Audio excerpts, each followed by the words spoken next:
steady, go. Crank it up. Oh, it's racing. Crank it up. Oh, it's racing. Crank it up. Oh, it's racing. Crank it up.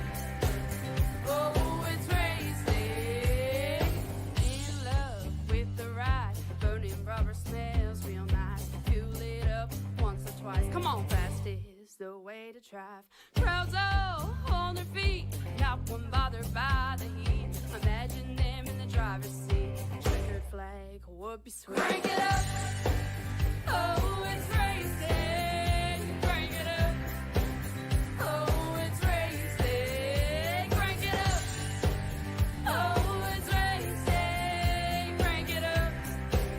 Oh, it's racing. Everybody get ready. On your feet. Here we go. 3, 2, 1. Crank it up.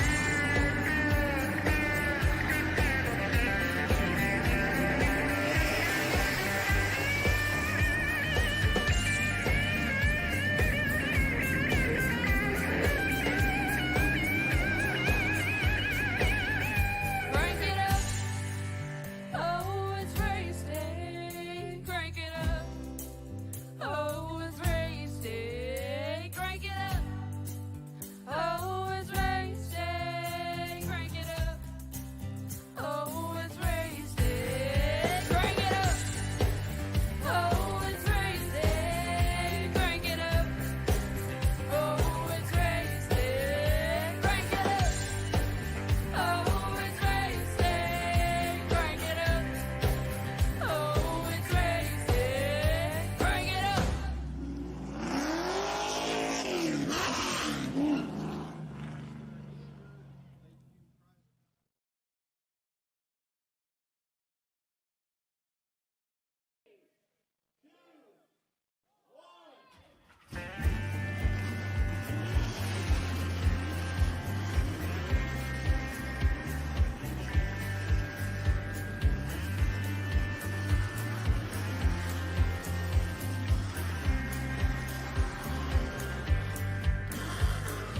Finger to the sky and a green light shining bright. The only thing I have in mind is the finish line. Check the radio, pit crew is far from slow. The lights no longer yellow. Ready, steady, go. Crank it up. Oh, it's racing. Crank it up. Oh, it's racing. Crank it up. Oh, it's racing. Crank it up. Oh, it's racing.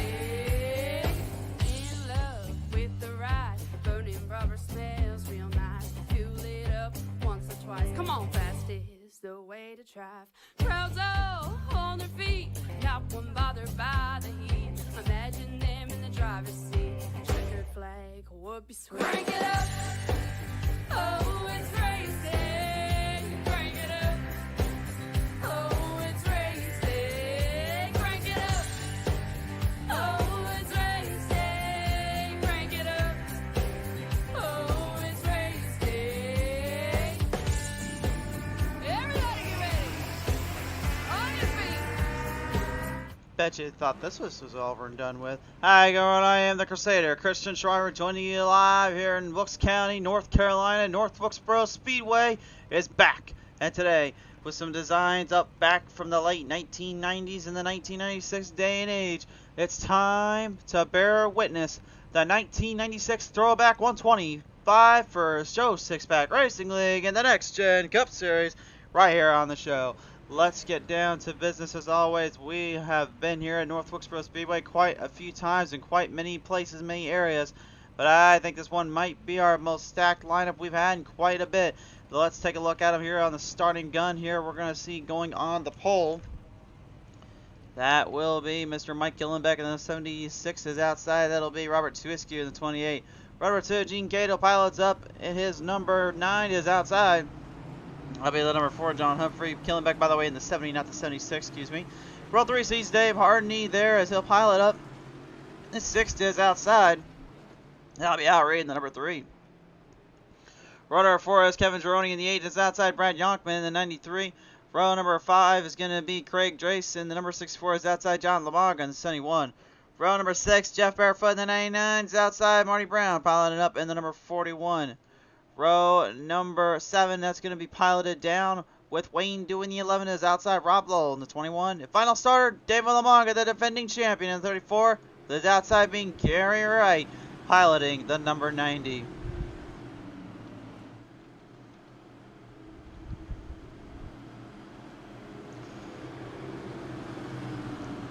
If it wasn't kind of obvious enough, there is a lot, and I mean a lot, of old school throwback schemes out here.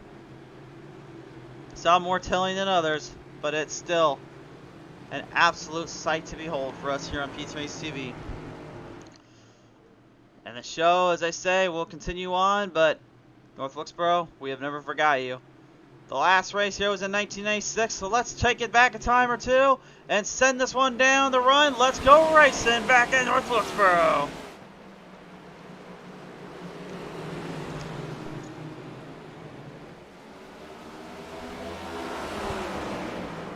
Kind of surprising out of the gate. Drivers kind of gingerly going around the turns here. I would have thought they pretty much had a lot more momentum to build up around. Looks like John Humphrey in the 4 is already trying to figure that out.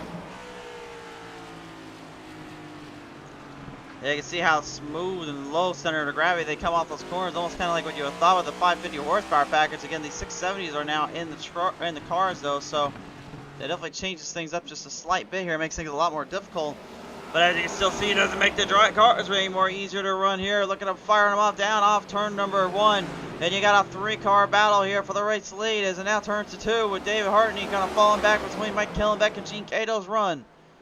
And now Hartney finding a little bit of momentum back at him here. Rob Lowell in the 21 here. Got a problem down here on the front straightaway here. Caught the flag will be out.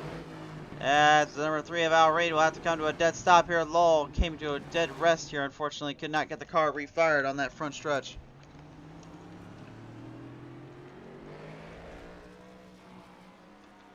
Rob Lowell, not a guy usually that makes mistakes all that often, but this one definitely was a bit of a mistake here on his end. We'll have to take a look at the PT Mr. Replay and see what exactly transpired here.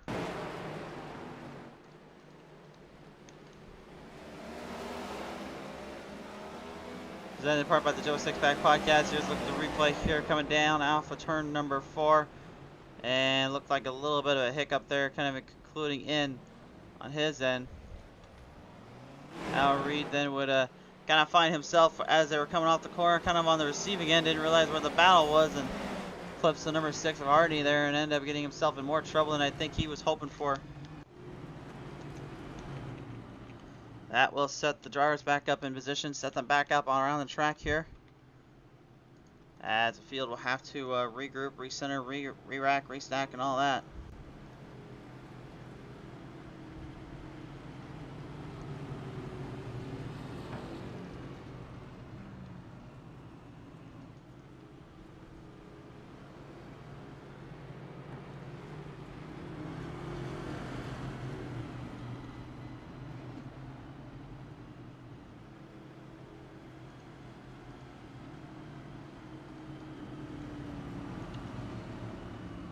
So right now, Gene Cato is going to be a race leader here in that Circuit City number 9, although that 9 does not have quite the number painted on, nor the number stamped on there. So it might be a little bit weird to some drivers out there and fans alike watching it here.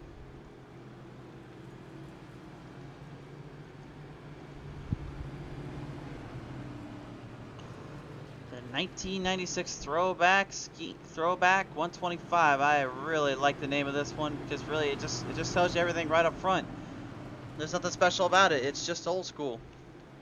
We're going back old school, boys. I'm seeing a lot of schemes, obviously, from that time and age here. Of course, the Ricky Rudds,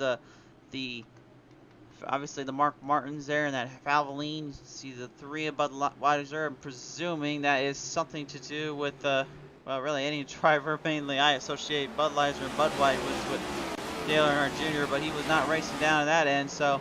Definitely is not him. As they come on the first set corners, though, turn number 1, trouble for Cato. He's gonna wreck it right in front of the backs here. Coming off turn number 2, we got problems, big trouble. Oh my! Rob Lowe just got himself trapped in one. Now he got himself trapped in another. And this one did not go according to plan to Gene Cato here. I don't know if he just overdrove the corner there or what happened there exactly. We'll take a look at the replay. Looked like he tried to get a good jump out of the gate here, and you saw that car sliding around. That Next Gen Cup car obviously hard to control. Trying to get back on the gas, got on a little too late there. Gets into it, the 28 of Robert Swisku, and then you see the Sunco machine getting a little bit of that piece there. Couldn't quite get out of that mess in time. That's a wild, wild way to kind of go around the start here and kind of come around the track here, but that is definitely what these Next Gens can do to you sometimes. C2 Whiskey here, he's backing off, trying to stay off the throttle and stay out of trouble, but you can see the damage did take a hit, and then his car took an even bigger hit. Really wasn't anywhere for him to go, though. I mean, there was not much he could do from that angle. Feel like the restarting around here as we get just a few more laps around now. The drivers kind of clearing their cars up, clearing the damage off them. See if maybe I can start naming some of these cars off here. That 4 of John Humphrey. I am going to bet $5 right now. That is a Bill Elliott scheme there. Can't quite beat me on that one there, guys. I think I've seen enough of those McDonald's schemes to know that that's definitely one of the obvious ones around here. The Kodak film number 64. I'm going to be honest with you, folks. I don't remember too much on this one. I do know it is. I'm trying to remember on that one. That's a little bit tricky. I remember, guys, my time was more in the mid 2000s, so I can remember those schemes a little bit better than anything. But I'm not the best at it, to be honest with you.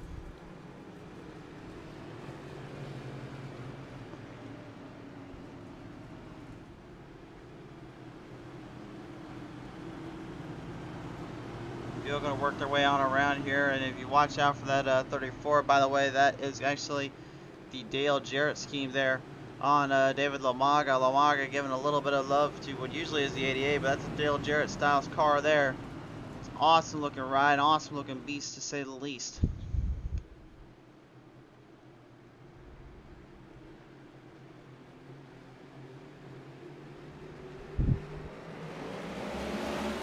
Right back around town we go. Green flag back on out. We're serving them up. Serving the drivers down into turn number 1. This time a lot cleaner. Still a little tricky again. These cars on these short tracks definitely take a beating as much as they can take it. As much as they can give a beating out here.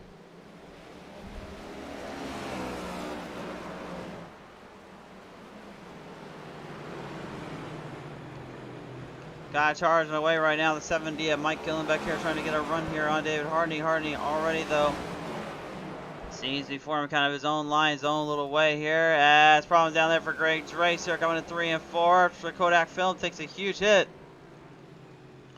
And he's going to bust that front end completely open there, unfortunately. All sorts of problems right now for any of these drivers, maybe unexperienced to the treacherous of this car, as much as it is actually a little tricky to figure out North Wilkesboro.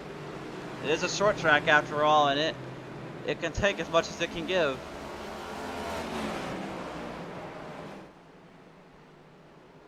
Hey, see right there, 24 looked like he just completely went way too low into the ground, into that surface. You saw that little ridged area versus the low line area. I'll tell you guys more about that in a minute. Let's take a look at the onboard camera.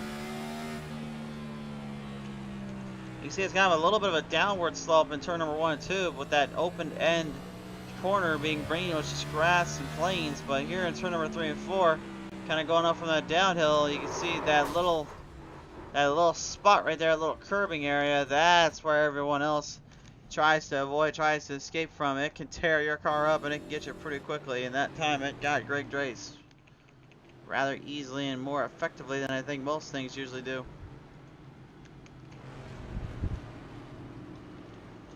It's hard to kind of knock a man down while he's down, but definitely North Wilkesboro will not have any trouble taking someone to the limit here.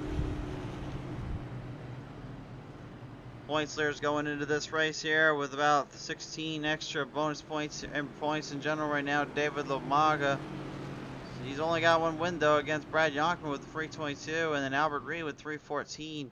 John Humphrey actually with 2 compared with Al Reed there. But Unfortunately for him, a 307 to mark his territory. Eli Raposa at 285 right now, and then Gene Cato only at 262. Greg Drace 251. Johnny Barker at 248, and then 242 for Kevin Gironi, and Wayne Dewey going 239 in your points roster. And again, North Wilkesboro Speedway, just about a half mile in length here at this track. Certainly one of the tougher tracks out here as we take a look at our Track Tech Talk presented in part by the Joe Sixpack Podcast today. Take a look at it here, and again, yeah, this is definitely half mile plus in banking, half mile plus around the surface. Wind though holding up pretty nicely here for this place. Of course, that bottom and top side here of each corner, each turn certainly makes up the difference, makes up the ground clearance, makes for some hard racing, some hard fighting, hard battling. And that's something a lot of drivers take very full note of. They do have 2 green white checkers they'll work with today, 2 fast repairs with unlimited max incidences because it is a short track. Full course cautions being thrown out by the iRacing officials, 50% fuel with only 3 tire changes, so that really could mix things up a little bit for these drivers as they start to go along with the ride. This is the 1987 configuration North Wilkesboro Speedway, literally the oldest day, the oldest book in the racetrack.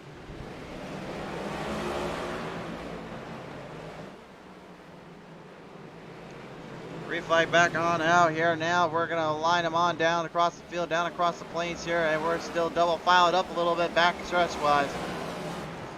Well, if I had to guess on that 71, I'm presuming that is a Terry Labonte number 5 style scheme with the Kellogg's on there.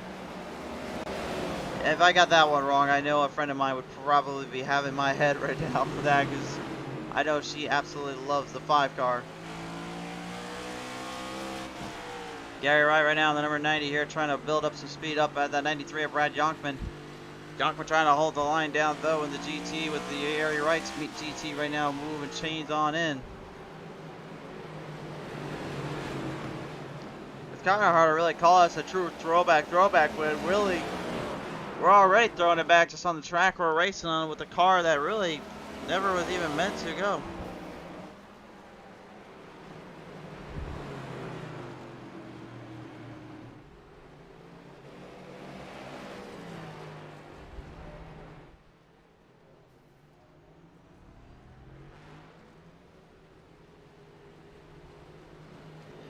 The flag is out again here. Drivers still struggling to get a run off in this place, trying to get some control of this track. And Robert Swisky is the one that's going to feel it here. Take a look at the replay here and see what happened exactly here. He's got a lot of damage on that front end right now. Again, I think he's trying to avoid using an instant repair right at this moment.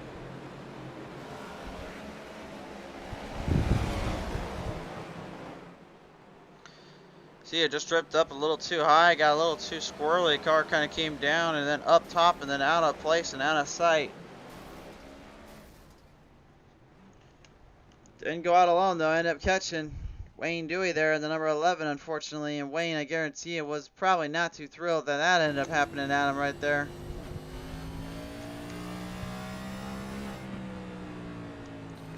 You hear that throttle rhythm that these guys really have to work with. They don't have a lot of throttle control.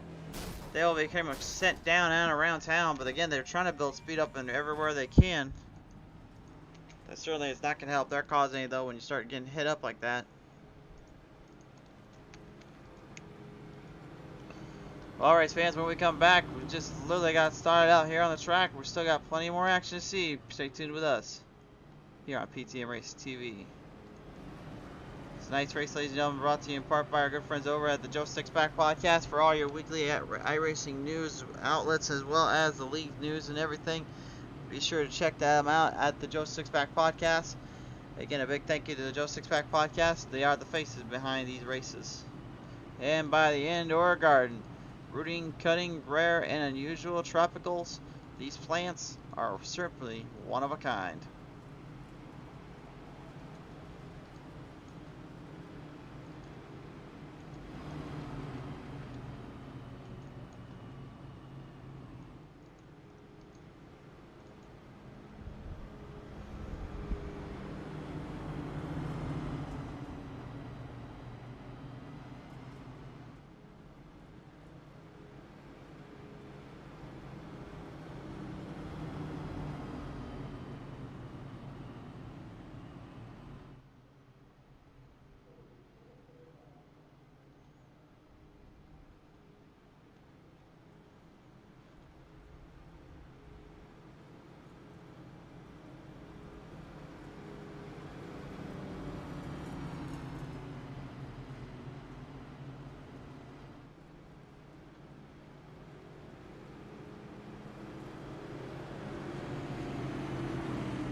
Bottom off, down off turn number 4. This time on by here. We'll get him restarted up, get him racked, stacked, and all that. Put him back on the attack. Green flag back on out. We're back to racing.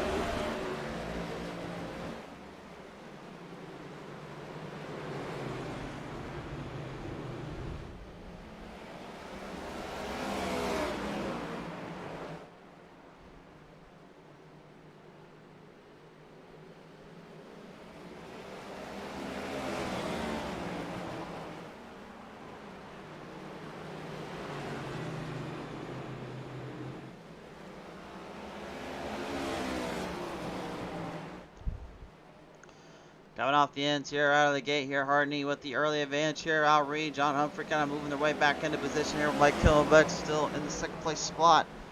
Holding up the field right now, trying to hang on down though with David Lamaga. Now starting to exacerbate and really build some speed up as we got more problems down there yet again. Gene Cato, your fastest driver so far, really of the field and of the packs here, unfortunately finds himself in the receiving end and the worst end of this one.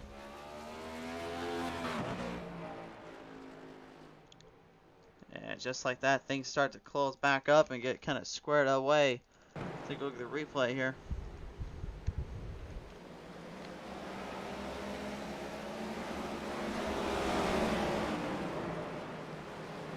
Came right off turn number 1, and the Circuit City number 9 just lost that in the corner there. Unfortunately, got sent on around, didn't have much to grab or give.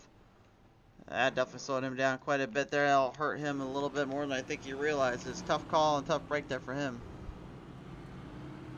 Cato's having a lot of bad luck around here. That is that certainly has much to say.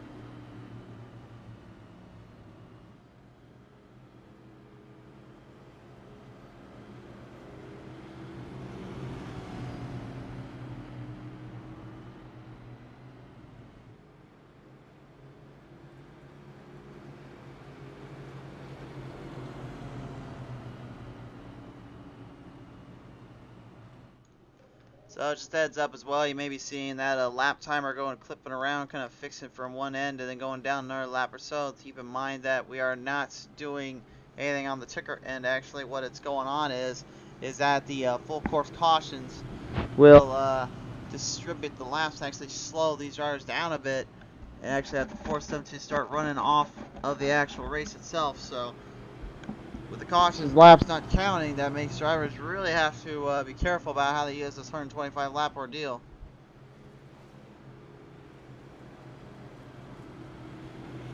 Forces drivers to have to figure things out quicker and faster, and really be careful about the long haul and the long run that lays ahead. Off of turn number 4 this time on by though, they will start to pile these things up a little bit, get closer together.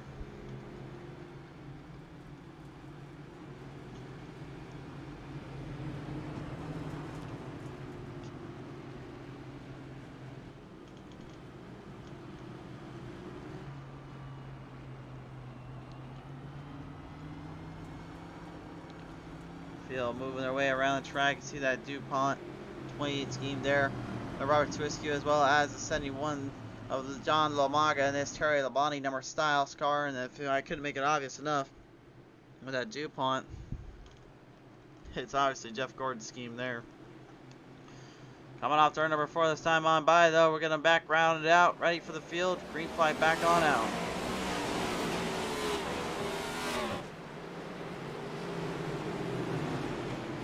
Let's see if they can start to get this one dialed up a little bit. Moving the chains on in here. The 70 of Mike Killenbeck here, way up top side. Open the door up. Al Reed, the 3 Budweiser now moving up there. Takes a shot right at it. Takes it over position, gets the second place rung here. John Humphrey right behind him trying to hold on for what he can get.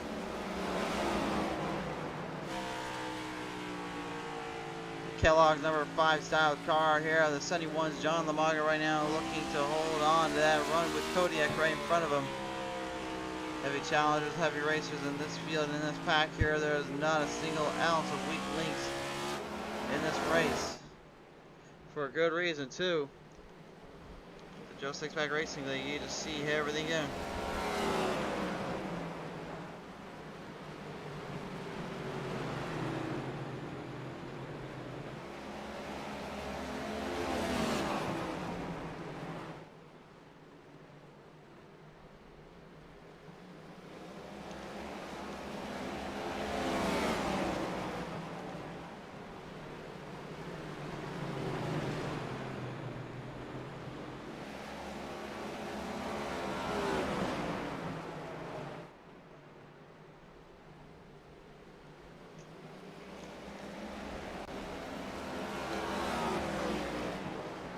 David Lamaga right now, the points leader and really the defending champion of these championship cars in these series right now, having a pretty good strong run here, strong hold on the field. Looking to maybe make some positions up, make some ground up here as he fights up quickly with the 70 of Killenbeck. Looking for any kind of run he can get, looking for any kind of speed he can gather here. Still holding on as we got caution back out on the track here. We got problems down there for Kevin Gironi. And the Gironi beating man himself having some problems down there.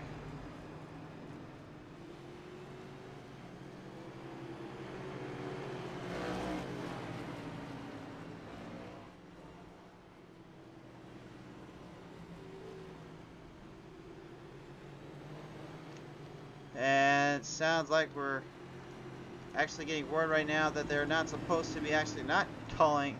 They're supposed to be having the laps count under the yellow, so it looks like there is a problem right now on the iRacing end here of getting word. Actually, I thought that was something they were just doing down on the track here, but that is not the case here, folks. We're trying to get word right now, see what will be transpiring here, what we will do, as we're getting messages real quick from the officials down there on the track side. They're hanging around down in the pit lane, so we can't really show you them. They're pretty much the whole reason to help us out and help us keep these broadcasts up and running and keep them as good as we can.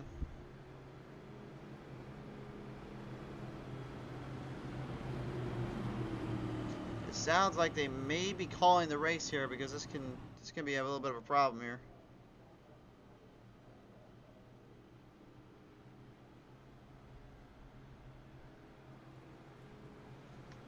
Alright, so race fans, looks like this one is going to be put under the wraps, under the wire, so we will have to call the race. The race will be called for Joe Sixpack Racing League here today, unfortunately, at the North Wilkesboro 1996 Throwback 125. I believe we'll be coming back with this when we get back on the track here eventually, but I think for now we're just going to have to call this one and done and over with. So I am sorry to those that were ready to come watch some Next Gens here at North Wilkesboro, and I'm sorry to say that this had turned out the way it did, but race fans, hopefully we can get this one squared away here. So a big thank you again to the Joe Sixpack Racing League for having us come on board for the moment here as we present as well the Joe Sixpack podcast, and of course the indoor garden with all their natural, unusual tropical plants. And hopefully we'll catch with you guys here in just a little while, but sorry for the troubles again, and we'll hopefully the league and the... Hey Christian, you got a copy? Yeah, we got you. I was just about to end the stream here, bud. Oh. Yeah, well, well, I think the official's trying to get a hold of us, so we'll just end the stream, guys.